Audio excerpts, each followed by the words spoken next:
नमस्कार बच्चों, केवी teachers guild channel पर आप सभी का स्वागत है। और आज हम लोग इस वीडियो में क्लास 7th संस्कृत का एक पेपर डिस्कस करने वाले हैं। ये आपका लास्ट ईयर का हाफ ईयरली का क्वेश्चन पेपर है केंद्रीय विद्यालय का। तो कहीं ना कहीं थोड़ा सा पेपर देखकर आपको आइडिया हो जाएगा कि पेपर कैसा आता है, किस तरीके के क्वेश्चन संस्कृत में पूछे जाते हैं।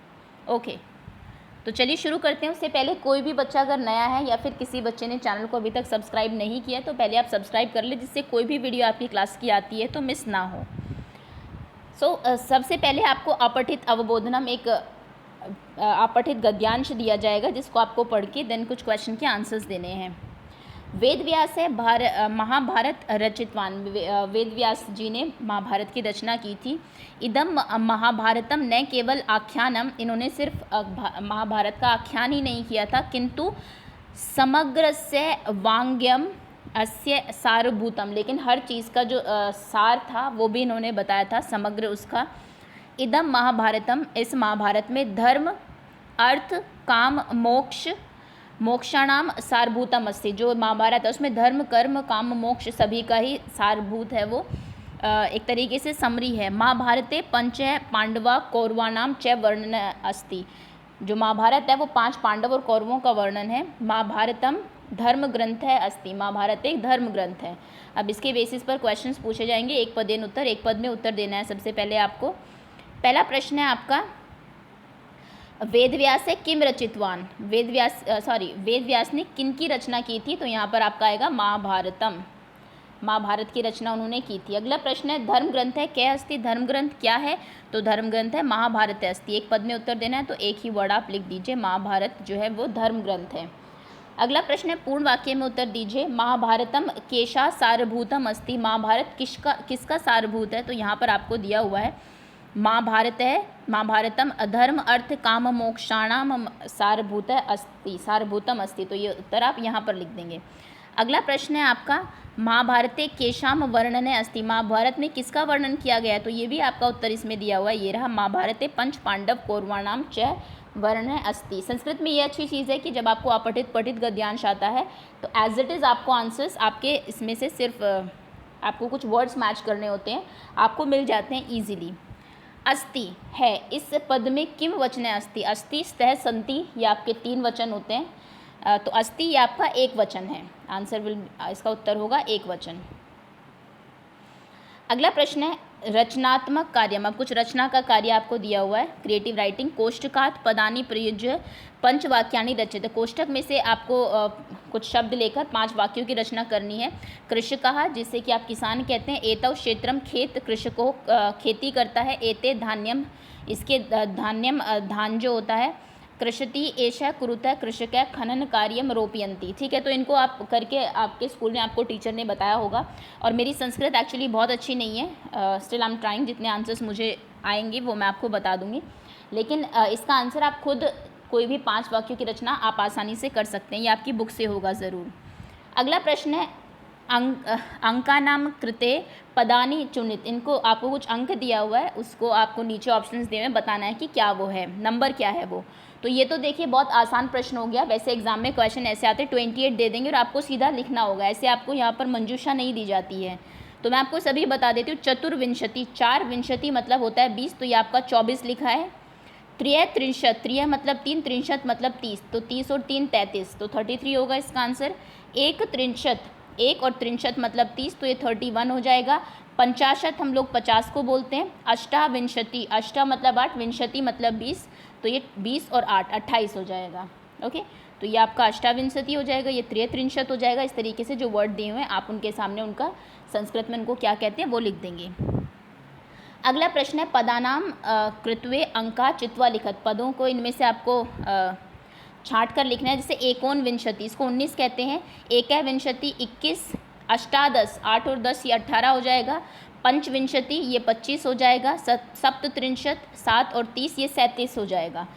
षोडश, षोडश आई थिंक हम 60 को बोलते हैं या फिर 16 को, इसके बारे में मैं थोड़ा श्योर नहीं हूँ। आप मुझे कमेंट सेक्शन में बताएंगे कि षोडश किसको कहते हैं, 60 को या फिर 16 को। अगला प्रश्न है समय सूचकानाम शब्दान लिखत। समय क्या हुआ है वो लिखना है आपको। जैसे सप्तवादनम 7 बजे हैं, अभी 8 बजे हैं, तो इसमें आप लिख देंगे अष्टवादनम वादनम। या आपके 12 बजे हैं तो 12 को हम बोलते हैं द्वादश वादनम। ठीक है, पीछे वादनम टाइम को बोलते हैं। 3 तो ये त्रियवादनम 3 बजे हैं, पंचवादनम 5 बजे हैं। ओके, तो इस तरीके से टाइम लिख देंगे। 5:30 इसको हम बोलते हैं अर्ध पंचवादनम। आधे जब 5:30 होते हैं तो आधा और 5। ठीक, अगला प्रश्न है आपको नीचे कुछ शब्द लिखे हुए हैं, उसमें आपको बताना है कि धातु क्या है, कौन सा लकार है, कौन सा पुरुष है। आप जानते होंगे बहुत सारे लकार होते हैं इसमें, लिंग लकार, लिट लकार और भी लोट लकार। पुरुष 3 होते हैं, प्रथम पुरुष, मध्यम पुरुष और उत्तम पुरुष। और वचन भी संस्कृत में 3 होते हैं, हिंदी में 2 होते हैं सिर्फ। इसमें एक वचन, द्विवचन और बहुवचन होता है। तो आपको कुछ शब्द दिए हुए हैं, जैसे आसीत दिया हुआ था। आसीत जो है आपका अस धातु है, लिंग लकार के प्रथम उसका एक वचन है। तो ऐसे क्रुवंती, क्रुवंतु क्री धातु है। लकार मुझे पता नहीं है, लकार आप बता देंगे कि कौन सा लकार है। आपको सभी याद ही होंगे कि डिफरेंट लकार में कैसे चलता है। कुर्वंती आपका प्रथम पुरुष है, तीत है अंति, तो प्रथम ही हो जाएगा। और ये बहुवचन है, अंति आपका बहुवचन में आता है।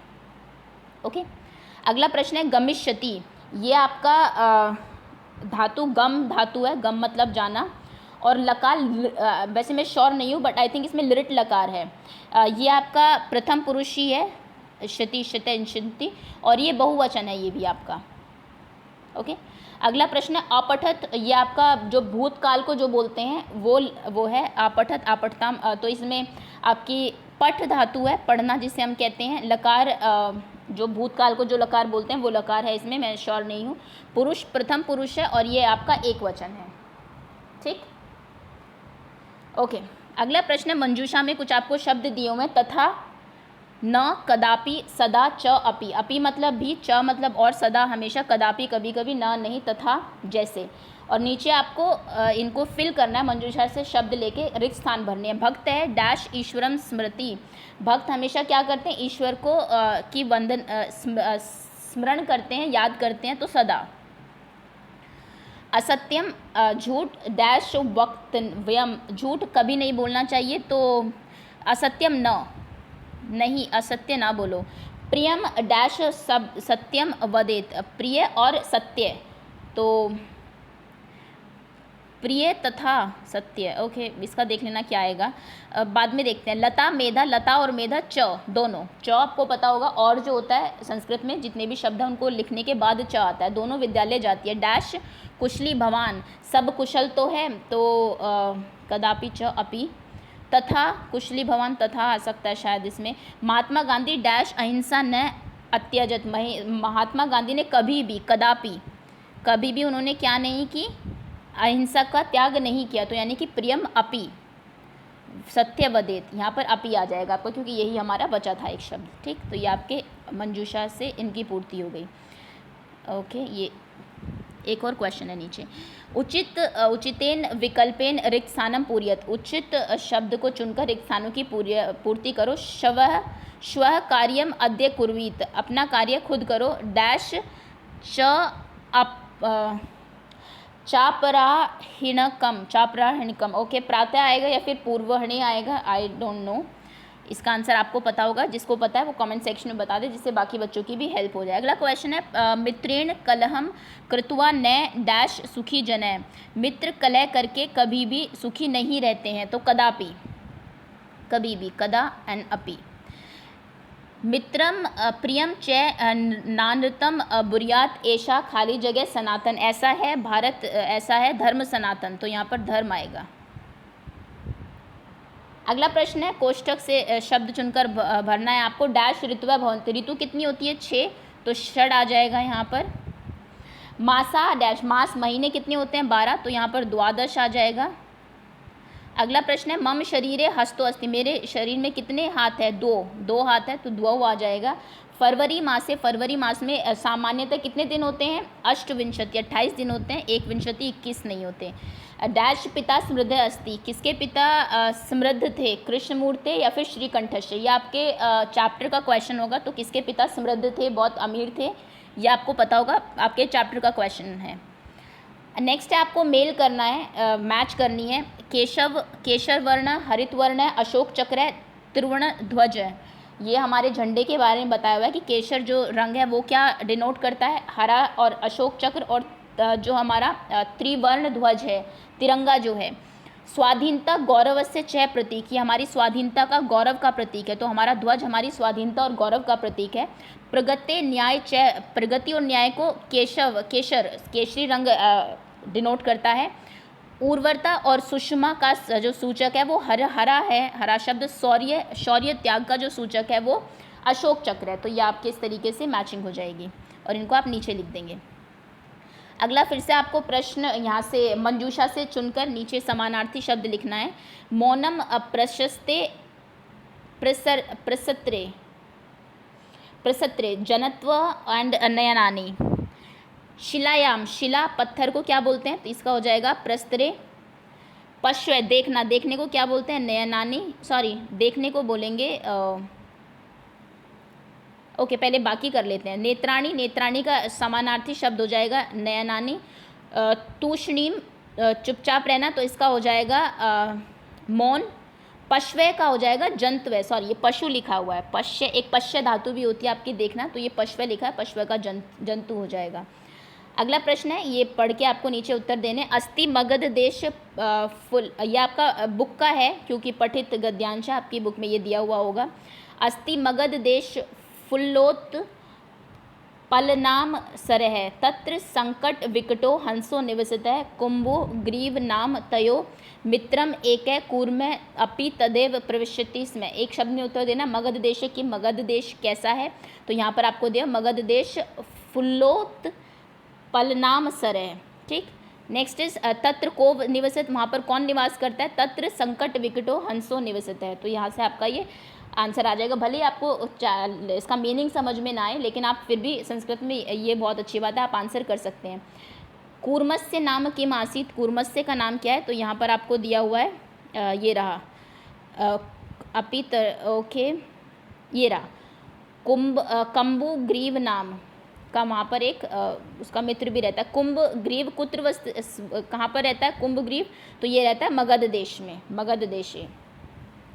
अगला प्रश्न है, श्लोक दिया हुआ है आपको एक, परान्नम प्राप्य दुर्बुद्धि माँ शरीरे दया करू, परान्नम दुर्लभ लोके शरीराणी पुनः पुनः, और नीचे कुछ आपको उत्तर दिया, लोके किम दुर्लभ, इस संसार में क्या चीज़ बहुत दुर्लभ है, लोके पुनः पुनः किम, संसार में बार बार क्या होता है, और पूर्व वाक्य में नीचे उत्तर देना, किम प्राप्यम शरीरे दया माँ करू, किसके क्या प्राप्त करके शरीर पर दया करेंगे आप, ओके उनके उत्तर आप दे देंगे। नेक्स्ट है आपको प्रश्नों के निर्माण करने हैं, खाली ये जो आपको अंडरलाइन किया हुआ है इसकी जगह कोई प्रश्न आप देंगे। वसुंधरा बहुरत्ना भवती, हमारी जो धरती है इसके बहुत सारे रत्न हैं, तो आप पूछेंगे किसके बहुत सारे रत्न हैं, तो यहाँ पर इसकी जगह कस्मिन बहुरत्ना भवती, किसके, वो आप लिख देंगे। अगला प्रश्न है, कृष्ण मूर्ति अष्ट कर्म करास्ति, कृष्ण मूर्ति ओके जो भी इसका मीनिंग है इसको चेंज करके, ये आपकी बुक के ही सारे प्रश्न हैं, आप लिख देंगे। श्रीकंठस्य आतिथ्यम कृष्ण मूर्ति तस्य माता पिता च अकुर्वम, कृष्ण मूर्ति के बहुत सारे क्वेश्चंस आए हैं, तो इस चैप्टर को आप ध्यान से देख लेना। नेक्स्ट है अशुद्ध पद चित्वा, यहाँ पर आपको कुछ शब्द दिए हैं, इसमें से जो बाकियों से मिलता जुलता नहीं है उसको आपको अलग करना है। गमंती, यच्छन्ति, पृशन्ति, धावंती, तो जाना, यच्छ कुछ मांगना, पूछना और दौड़ना, इसमें कौन सा है जो कि एक अलग है इन सबसे, ओके। रामेण गजेन सर्पेण ग्रहेण, ग्रहेण अलग, ग्रहेण सर्पेण आई डोंट नो। लतिया मात्या रम्या निशिया, लिखती गृजती फलती सेवती, तो कौन सा शब्द इनमें से अलग है, अशुद्ध है, उसको चुनकर आपको यहाँ पर लिखना है, जो कि सही नहीं है वो एज पर उसकी विभक्ति या फिर उसके अकॉर्डिंग, ओके। उदाहरण अनुसार पद रचना करो, तो उदाहरण के अनुसार पदों की रचना करनी है। वसति में अवसत, पश्यति में अपश्यत और पश्यत आ जाएगा यहाँ पर। तपति में अतपत, चिंत्यति में चिंता होती है अचिंत्यत, वदति में अवदत, गच्छति में अगच्छत, अलग के पीछे आपकी विभक्ति आ जाएगी। अगला प्रश्न है, घटना के अनुसार आपको लिखना है, तत्र देशे सेविका निरंतरम कार्य कुर्वन्ति इसमें एकदा श्रीकंठ तेन सह प्रातः नववादने तस्य एक दिन श्रीकंठ सुबह 9 बजे उसके घर आता है। तत्र 10 उसके 10 सेवक हमेशा उसका कार्य करते रहते। श्रीकंठस्य पिता समृद्ध आसीत, श्रीकंठ के जो पिता थे वो समृद्ध थे। कृष्णमूर्ति श्रीकंठस्य मित्र आस, उसके मित्र थे आस्ताम। तो ये पहले क्या हुआ, बाद में क्या हुआ, नंबर 1, नंबर 2, नंबर 3, जैसे भी ये कहानी है आपकी उसको आप यहाँ पर सीरियल वाइज लिख देंगे। तो ये आपका क्वेश्चन पेपर था। एक चीज़ आपने नोट की होगी, ये चैप्टर बहुत बार आया, तो इसको आप ध्यान से देख लेंगे, इसके पीछे के प्रश्नोत्तर और सब चीज़ें, और थोड़ा सा आइडिया आपको हो गया होगा कि क्वेश्चन पेपर कैसा आता है। So that's all, thank you so much for watching. और अब से हम रोज़ एक उसका क्वेश्चन पेपर आपका डिस्कस करेंगे किसी भी एक सब्जेक्ट का। ओके।